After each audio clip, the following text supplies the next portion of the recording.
ایک اندھوناک واقعہ رحیم یار خان کے علاقے بستی بابا غریب شاہ میں یہ جو پیش آیا ہے، یہ انتہائی افسوسناک واقعہ پیش آیا ہے گزشتہ روز، جس میں جو ہے بنیادی طور پر جو بات سامنے آئی ہے وہ یہی معلوم ہوئی ہے کہ ایک شہناز نامی خاتون تھی جس نے اپنے شوہر سے جو ہے خلا لیا اور پھر طلاق لینے کے بعد اپنے والدین کے پاس اپنے چھوٹے چھوٹے بچوں کے ساتھ جو ہے وہ وہاں پر رہائش پذیر تھی۔ اس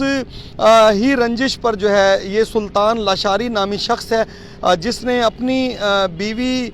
سے بدلہ لینے کے لیے اس رنج پر جو ہے اپنے سسرال والوں کے گھر پر دھاوا بول دیا اور وہاں پر پہنچ کر جو ہے اس نے ایک منصوبہ بندی کے تحت پیٹرول کی ایک بڑی بوتل اور کین لے جا کر جو اس نے حملہ آور ہوا اور اس کے ساتھ ساتھ اپنے سسرال والوں کے گھر میں داخل ہو کر اس نے گھر میں موجود جو خواتین تھی ان پر پیٹرول جو ہے وہ چھڑکا، اس کے بعد جو ہے ان کو آگ لگا دی۔ یہ ایک انتہائی افسوسناک عمل تھا۔ اس کے نتیجے میں وہاں پر موجود جو خواتین تھی وہ زندہ جل گئیں، جس میں ایک اس کی جو ساس تھی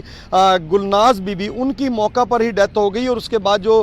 دیگر جو دو خواتین تھی جس میں اس کی بیوی شہناز اور بسرہ بی بی جو اس کی سالی تھی اس نوجوان کی، تو وہ جو ہے وہ تشویشناک حالت میں ان کو فوری طور پر ریسکیو کی مدد سے شیخ زید ہسپتال منتقل کر دیا گیا، جس کے بعد اطلاع ملنے پر فوری طور پر جو ہے پولیس کی بھاری نفری تھانہ صدر پولیس کی یہاں پر پہنچی ہے اور انہوں نے آ کر اس سارے معاملے کی جانچ پڑتال کی ہے اور تحقیقات کی۔ تو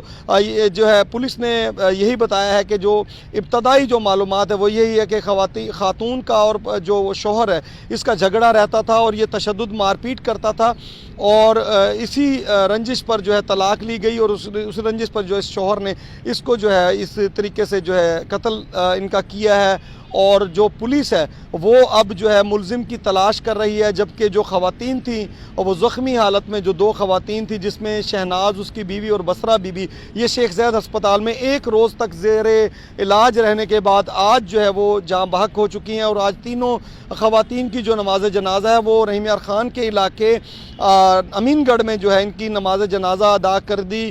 گئی۔ بعد جو ہے پولیس نے اب تک اس واقعے میں ملوث جو ملزم ہے اس کے مرکزی ملزم کے دو بھائیوں کو گرفتار کیا، جبکہ مرکزی ملزم سلطان لاشاری کی جو تلاش ہے وہ جاری ہے۔ اس اندھوناک اور افسوسناک واقعے کے بعد جو ہے